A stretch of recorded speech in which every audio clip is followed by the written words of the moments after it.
Hello, hello, hello, all, and welcome to The Good Witch. This is information on Ogun. Please remember to like, share, subscribe, and comment in love. If you are new, welcome, welcome. If you are returning, welcome back. We're going to talk about the amazing, astounding, groundbreaking, road clearing Ogun. The Ogun energy has transcended so many times that he's very hard to put in a specific category. But, you know, Orishas don't belong to just one subset of people. They belong to us all. Ogun is in Santeria. Ogun is in Voodoo. Ogun is in Hoodoo. Ogun is in, hell, he's represented in Catholicism. Ogun is Brazilian. Ogun is heavily, heavily tied to the Haitian Revolution and Haiti itself. Ogun is very, very widespread. So let's get right into it. Ogun is a fighting spirit. He is the defender. He is the protector. He is amazing. Is it, you know, maybe an Orisha crush. What do you say? His favorite colors are blue and green. That's the green. He's a fighter. He's a strong body. He clears the path. He fights with integrity. And he's very open and clear and precise about what he's doing. So if he's fighting for you, you win it. Okay? Let's get some facts out of the way before we get into the story. Again, please remember to like, share, subscribe, comment in love, okay? He's the patron of iron metal.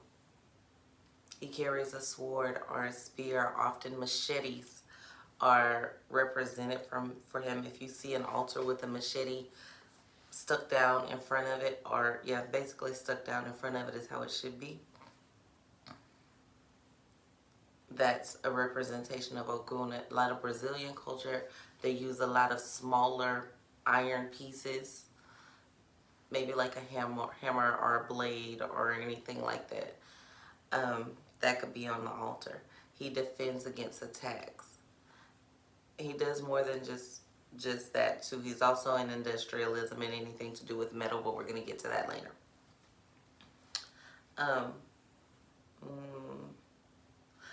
If you look at your saints, he is represented by like Saint George, Saint John, Saint Peter, and John the Baptist. Those would be the saints that he is related to. He defends justice and order, and he fights against evil. Okay? He was sent down first. He was sent down first, ahead of the Orishas. He was sent down to earth first to clear a path for them. That's why you'll often see him like with a sword, and he goes in front of all the other Orishas so that he can clear the path to earth for them. Okay? So, like I said, we're going to get into the stories later, but reasons why people invoke him. Be careful with that. I'm not teaching anybody how to do anything of the sort, but invoke him to undo strong spells or wrong deeds. If you look at him, you look at him in the Orisha Tarot deck,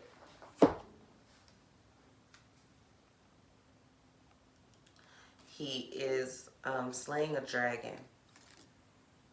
So he slays all of your dragons, all of those things that are wicked and wrong and burn you and hurt you and threaten your village. Okay?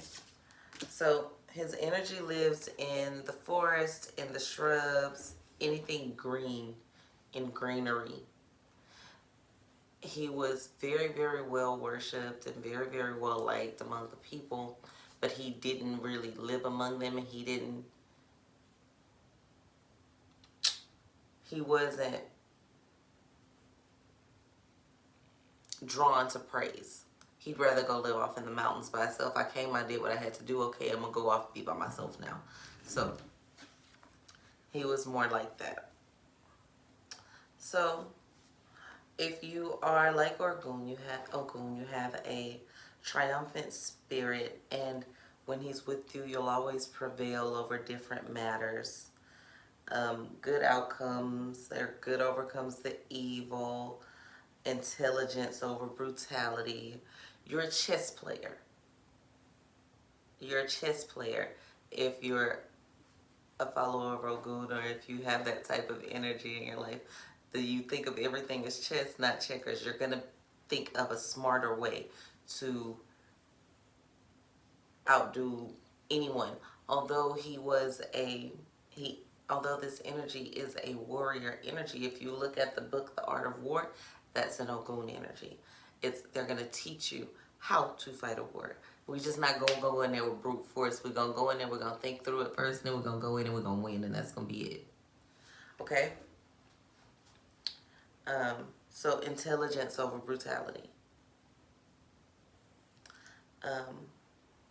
You're good at contests. You're very competitive. You represent justice. You could possibly be into medicine or politics because you want to fight for equality. You want to fight for what's right. You want to help people heal. So love is conjured up to redirect hate. Even though, like I said, people think because Ogun energy is a fighter energy that it's a hateful one, that it's a... No. You win with love. The only reason not the only reason, but one of the main reasons he is such an excellent fighter is because he's defending something he loves in the most smart, strategic, loving way possible. Because you want to decrease the number of casualties. You want to win, and then at the end of the day still feel like you won, and not win and then grieve. Okay? Ogun energies, people with a lot of Ogun energies around them are very strong. They're impulsive. They're very loving, tenacious, brave or courageous. You always finish what you start. So if that sounds like you, he might be someone that you might want to look into a little bit more. You're very, very detail oriented. You always finish what you start. It sounds like a client of mine that I had earlier today. Or, well, it's like 3 o'clock in the morning, so last night. You finish what you start. You're very detail oriented. You might be drawn to trains or botany, like plants. You're probably vegetarian or have a lot of vegetarian type ways. Vegetarian, veganism. You're more of a naturalist. Yeah, I write notes so I don't forget to tell y'all things. You're more of a naturalist if you have a lot of Ogun energy in you. And I know it's weird, y'all, because I can talk about certain Orishas all day long, and I love, love, love them all, but Ogun is very special to me. For me, Ogun energy is, in a relationship, what you look for. It is that stability. It is that safety. It is that protector energy. That is what Ogun represents a lot. So if you are in a relationship and you're that protective person, you are that I'm going to clear the path for you person, but you tend to be a little distant. because people want to praise you and they want to nurture you and they want to be around you. You're like, okay, I love you. I'm going to take care of you. I'm going to take care of this. We're going to win everything. But then I'm going to go over here and be by myself. Unfortunately, I dislike that, but I'm so drawn to it because I'm a very nurturing person and I want to be giving and caring and nurturing and around and loving and touchy and feely. And most of the energy that I'm drawn to is like, nah, hold off on that. I'm going to go over here. We get it? Okay, we good? High five. I'm going to go over here. That's not, but anyway. But Ogun will protect you to life. He will protect everything around you and will do it in the smartest and most strategic way possible. Sometimes Ogun energy has what people perceive to be negative are the lashing out whenever there's an inconvenience. You can be real snappy and you lash out. Haughty are very almost full of themselves, and this is where we're going to get into the story. Haughty, very, like, I know, I'm great, I got it, leave me alone. And sometimes the brute force that you have to exert when you're winning a war brings forth bad karma. That's why it's very important that that Ogun energy be balanced with benevolence, or it can be self-defeating. Because if you have part of an Ogun energy and it's not balanced out, you become very brutal. If you have Ogun energy and you haven't healed from certain traumas, it becomes very, very brutal. Very, very short and very, very haughty, and you will slaughter yourself in the process. You'll land on your own sword. Okay, so we already talked about how Ogun was the first Orisha to come down and took his machete and took his sword and cleared the path. Okay, so we know that one. And we also know that once people started praising him and thanking him for that, he retreated into a mountain. Because I did what I came to do. We're good. He's also the melter of steel. Anything from weapons to cabs. If it's made out of metal, Ogun is in it. The industrialism, if you're building buildings and you're building things that are for growing crops or harvesting, Ogun is in that as well. If you drive tanks or trains or buses or whatever the case, whatever big metal thing that you drive around, Ogun is in that as well.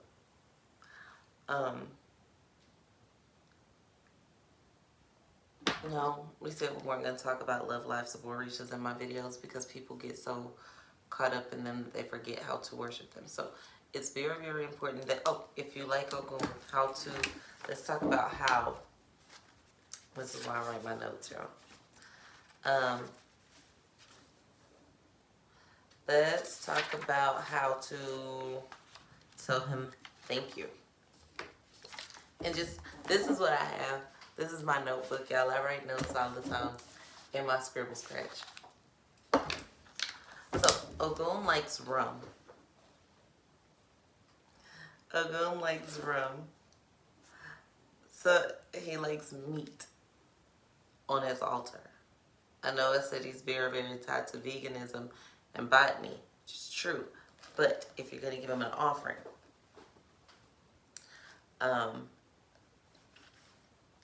he likes, if you're going to sacrifice something, we don't really get into that in my videos. Those are private things. But black snakes are often a big sacrifice for Ogun. Never eat them. Sacrifice them. Black snakes. Be aware. Palm wine, catfish, alligator peppers, small rats, roosters, yams. Yams are really big for Ogun. Goodness. He loves poetry. Write him a poem. Put it on your altar. Water. Water, water, water. Oh, this is, okay, so there's a story of Ogun being thirsty. Oh, he had just came from war. He had just came from battle. He had helped a village win the battle, and he was walking the earth, and he saw some of humans. And they were standing by a well, and they had their, I guess water skins or wine skins, whatever you hold water in that you can't see through. And he asked them for water. Mind you, I just slaughtered a whole bunch of people that were at war with people and basically saved your lives unbeknownst to you. I cleared the path for you. You know who I am. And I was polite, and I didn't take your water. I asked you for water. They laughed. They laughed, and no one attempted to hand him any water. So, Ogun, in his very Ogun way, at this point, he's been at war. He's won. He loves water. He beheaded all of them. They gotta go. He beheaded them all. Damn. Oh, you gonna laugh? You're not gonna give it to me? It's over for you. It's over for you. All of y'all gotta go. So, after he beheaded them all,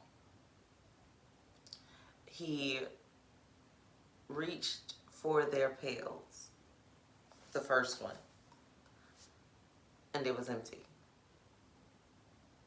He reached for the second one, and it was empty. The third one, the fourth one, the fifth one, the sixth one, they were all empty. The well was empty. They didn't have any water. So they were laughing, not in disrespect. They were laughing because sometimes you gotta laugh to keep from crying. They thirsty too. So he was embarrassed. He was embarrassed, and again, the story says he fell on his sword, but it doesn't mean like he killed himself. It means he punished himself. And he went back into the woods. That's when he learned balance, benevolence. You have to learn to listen before you hurt yourself. You can't have those knee-jerk warrior reactions all the time. He had a dog most of the time, and the dog was his almost, they say dogs are man's best friend, but the dog helped him with clearing the paths. Not necessarily he didn't need the help, but it was his companion. He cleared the path for the future Orishas. And when he fell on his sword and he went up into the mountains, he decided to reside in the earth's surface with a promise to help those who call him. Like, he felt so bad that he was just like, you know what? I'm going to help people from now on. So after that, he just went up. He was already helping people, but he's just going to help people in a different way. He gave up his physical form to become part of the earth so that he could help anyone who called him, and he wouldn't have to thirst, because the earth is 60-something, 70-something% water. So he wouldn't have to thirst for that. And now anybody can call him. And he will help you in the most real and strategic way possible. with benevolence, maintaining that balance, getting rid of those earthly desires, those thirsts that we all have. Okay? So, what else? What can we talk about for Ogun? He also likes palm branches. They're a symbol of victory, peace, and eternal life, and immortality. So he likes palm branches as well. So if you want to put something for him on your altar, make sure you have something metal, a knife, a machete, even scissors. Old ones, good ones, but metal ones. A palm branch would be good. Yams are amazing for him. And definitely water and appreciation of what he does. He likes rum and tobacco as well, but that's more, this is just for more the novelist who is setting up an altar.